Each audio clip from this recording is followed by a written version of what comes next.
සුබ දවසක් කියලා පිළිගන්නවා. අදත් අපේ UKP වටපිට YouTube channel එකට අපේ යාළුවෝ සියලුම දෙනා.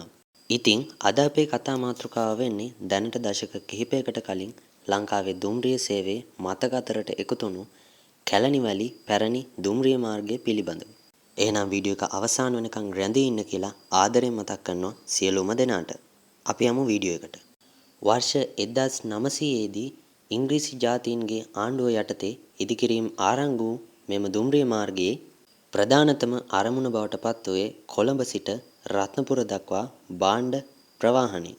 ඉතින් වර්ෂ 1903 දී විවෘත වන මෙම දුම්රිය මාර්ගය ශ්‍රී ලංකාවේ ඇති එකම පටු රේල් පීලි මත ධාවනය වන දුම්රිය මාර්ගය බවට පත් වූ නිසා මෙම දුම්රිය මාර්ගය පුංචි කෝච්චිය ඇති දුම්රිය මාර්ගය ලෙසින්ද හැඳින්වුවා. ඉතින් වර්ෂ 1903 සිට කොළඹ කොටුවේ සිට අවිස්සාවේල්ල ඇහැලියගොඩ රත්නපුරය සිට ඕපනායක දක්වාම මෙම දුම්රිය ගමන් කිරීම එදිනෙදා සිදු වුණා. මෙම දුම්රිය මාර්ගය භාණ්ඩ ප්‍රවාහනය සඳහා ආරම්භ කළද පසුව සබරගමුවේ එදිනෙදා ජන ජීවිතය මෙම දුම්රිය මාර්ගය සමගින් බැඳී පැවතුණා. නමුත් සබරගමුවේ ජනතාවගේ අවාසනාවට වර්ෂ 1975 පමණ වන විට මෙම දුම්රිය මාර්ගය ගලවා ඉවත් කිරීමට ශ්‍රී ලංකා ආණ්ඩුව තීරණය කරනවා. එම තීරණයත් සමග ශ්‍රී ලංකාවේ දුම්රිය සේවාවක් අහිමි වූ එකම පළාත බවට සබරගමු පළාත පත්වනවා. ඒ අනුව ශ්‍රී ලංකාව සතුව තිබූ එකම පටු දුම්රිය මාර්ගයද ශ්‍රී ලංකා ජනතාවට සදා මතක සටහනක් බවට පත්වනවා. වර්තමානයේ වන විට මෙම දුම්රිය මාර්ගය සම්පූර්ණයෙන්ම ගලවා ඉවත් කර තිබෙන අතර දුම්රිය ස්ථානයන් පොලිස් ස්ථාන බස් නැවතුම්පළවල් බවට පත්ව තිබෙනවා අපට බලා ගන්න පුළුවන්.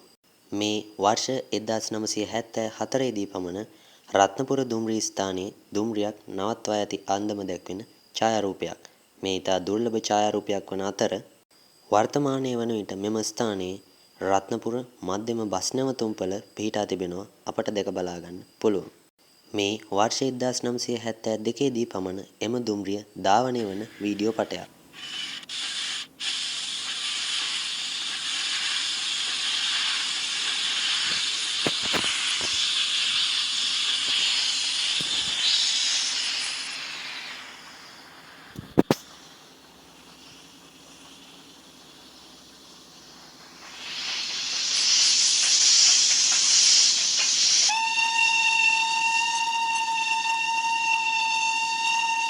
මේ වන විට නැවතත් මෙම දුම්රිය මාර්ගය ඉදිකරන බවට කොළෙලියක් මෙම ආණ්ඩුවෙන් දල්වා තිබෙන නමුත් බොහොමයක් ජනතාව දුම්රිය මාර්ග දෙපස අනවසරයෙන් පදිංචි වීම හේතුවෙන් එය ඉතා දුෂ්කර කර්තව්‍යයක් බවට මේ වන විට පත්ව තිබෙනවා.